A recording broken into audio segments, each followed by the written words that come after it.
పంపించారు.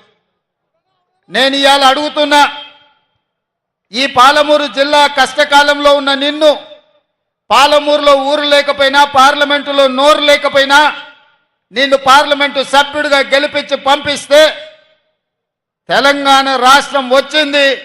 వచ్చిన రాష్ట్రంలో మా పాలమూరుకు ఇచ్చిందేంది, నువ్వు తెచ్చిందేంది అని నేను ఈరోజు చంద్రశేఖరరావుని అడుగుతున్నా. చంద్రశేఖరరావు గారు నేను అడుగుతున్నా, ఉమ్మడి రాష్ట్రంలో సమైక్య పాలనలో 60 సంవత్సరాలు ఆంధ్ర వాళ్ళు చెరబట్టి పడావు పెట్టిన పాలమూరు రంగారెడ్డి ఎత్తిపోతలు కానీ, కల్వకుర్తి లిఫ్ట్ ఇరిగేషన్ కానీ, కోయిల్ సాగర్ భీమా నెట్టెంపాడు ఏదైనా ప్రాజెక్టులు 10 ఏళ్లలో పూర్తి చేసినవా? ఏదైనా పరిశ్రమలు మా పాలమూరుకు తీసుకొచ్చినవా? అంతెందుకు ఆనాడు కాంగ్రెస్ పార్టీ అధికారంలో ఉన్నప్పుడు పాలమూరు యూనివర్సిటీ మంజూరు చేసి ఈ ప్రాంతాల్లో ఉన్న తండాలు, దళిత వాడల్లో ఉన్న పేదల బిడ్డలు, బలైన వర్గాల బిడ్డలు చదువుకోవాలి, డాక్టర్లు, లాయర్లు, ఇంజనీర్లు కావాలి, ఐఏఎస్లు, ఐపీఎస్లై రాజ్యం ఏలాలి అని ఆనాడు కాంగ్రెస్ పార్టీ పాలమూరు యూనివర్సిటీ ఇస్తే అక్కడ చదువులు చెప్పే పంతుల పదవులు 150 ఉంటే 10 ఏళ్ళు 130 ఖాళీలు పెట్టిండు. యూనివర్సిటీ పేరు మీద పంతులు లేకపోతే పిల్లలు చదువుకునేది ఎట్లా అని చెప్పి నేను చంద్రశేఖరరావును ప్రశ్నిస్తున్నా. మా ప్రాజెక్టులు గట్టలే, కృష్ణానది మా పక్కనే పారుతున్నా, మా జూరాల ప్రాజెక్టు పూర్తి చేయకుండా, మా పాలమూరు రంగారెడ్డి ఎత్తిపోతల పథకాన్ని పూర్తి చేయకుండా ఇవాళ మా రైతులు వలసలు పోతుంటే నువ్వు ఆనందంతో నీ రాజ్యం నడుపుకున్నావు తప్ప మాకేమన్నా ఇచ్చినవా? మాకు చదువుకుల్లో సహకరించలే, మాకు ఉద్యోగ ఉపాధి అవకాశాల్లో సహకరించలే, మా ప్రాంతానికి పరిశ్రమలు తీసుకురాలే. మళ్ళీ ఇవాళ పనులు ఇగిలించుకుంటూ వచ్చి మాకు ఓట్లు వేయండి, మేము పనులు ఇగిలిస్తాము, పార్లమెంట్లో పోయి గుర్రు పెట్టి నిద్రపోతామని అంటున్నాడు. నేను ఒక్క మాట అడగదలుచుకున్నా. శ్రీనివాసరెడ్డి మంచోడే, నాకు కూడా తెలిసినోడే. గతంలో కాంగ్రెస్ పార్టీ ఆయనని ఎంపీటీసీ చేసింది, కేసీఆర్ ఎంపీ చేసిండు, ఆయన అదృష్టం బాగానే ఉంది. 5 ఏళ్ళు పార్లమెంట్లో శ్రీనివాసరెడ్డి ఏ రోజైనా పల్లెత్తు పలకరింపు మాట్లాడిండా? పాలమూరు రంగారెడ్డి ఎత్తిపోతల ప్రాజెక్టు గురించి ప్రస్తావించిండా? మనిషి మంచోడే కానీ మంచానికి పడ్డాడు. లేవనికే శాత కాదు, లేస్తే మాట్లాడనికే ఆయనకు అధికారం లేదు. మరి అట్లాంటి శ్రీనివాసరెడ్డిని మళ్ళొక్కసారి ఇవాళ కేసీఆర్ గారు వాళ్ళ అభ్యర్థి అని పంపించిండు. ఏం చూసేయాలి? పిల్లగాడు 5 ఏళ్ళు చదివిండు, ఇవాళ పరీక్షలు రాయనికి వచ్చిండు. 5 ఏళ్ళలో నేర్చుకోకపోయే, ఈ ప్రాంతం గురించి మాట్లాడకపోయే. అట్లాంటి శ్రీనివాసరెడ్డికి ఓటేస్తే ఇవాళ మనకేమన్నా ఉపయోగమా? నిన్న మన కేటీఆర్ అంటున్నాడు, మా కారు కొంచెం ఖరాబ్ అయింది, గ్యారేజ్కి పోయిందని. అరే పిల్లగా, నీ కారు ఖరాబు కాలే, నీ కారు ఇంజను అనుము చెడ్డది, ఇంకా మళ్ళా రాదు, తూకానికి అమ్ముడే, తూకం పెట్టి అమ్ముడే, వర్క్ షాప్ నుంచి మళ్ళా ఇంటికి రాదు. ఇనుప సామాన్లోనికి తూకం పెట్టి అమ్ముడే నీ కారు. నీ అయ్యనడుగు కావాలంటే ఇంటికి పోయి. నీ కారే కాదు, నీ అయ్య ఆరోగ్యం కూడా అనుంచెడ్డది. ఎందుకంటే 7 తారీఖు నాడు ప్రమాణ స్వీకారం ఉంటే ఆయననే నీ అయ్య బోర్ల పడ్డాడు, బొక్కలు ఇరిగిన ఇయ్యాలటికి నడవలేకపోతుంది.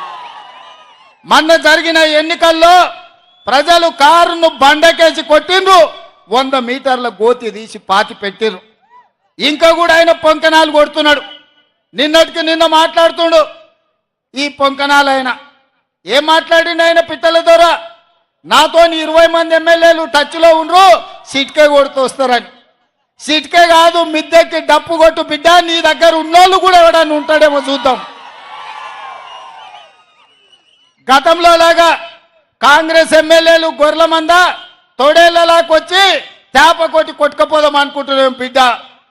ఈడ కాపలా ఉన్నది రేవంత్ రెడ్డి, నువ్వు ప్రయత్నం చేసి చూడు.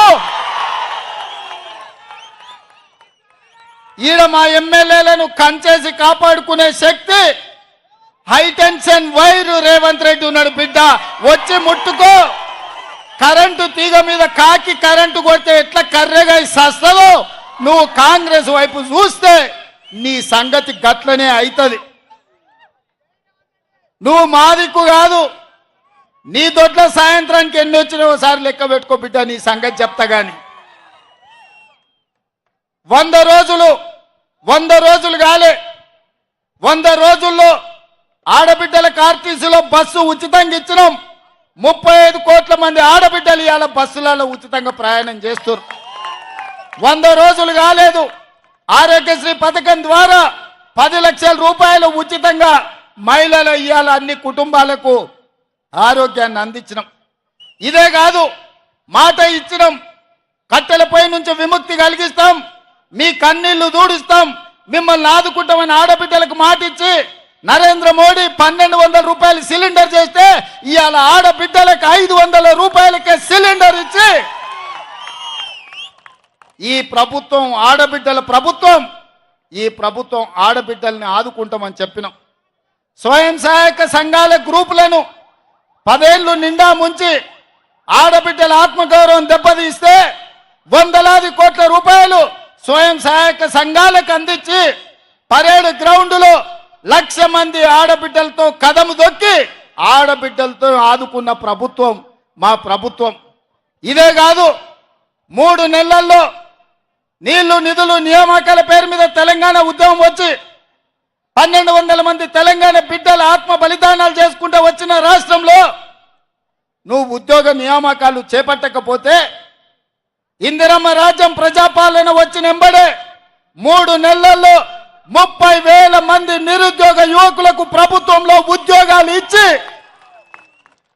ఆ నిరుద్యోగ యువకులల్లా ముఖ్యంగా ఆడబిడ్డల కళ్ళల్లో ఆనందం చూసి మేము కడుపుకు నింపుకున్నాం.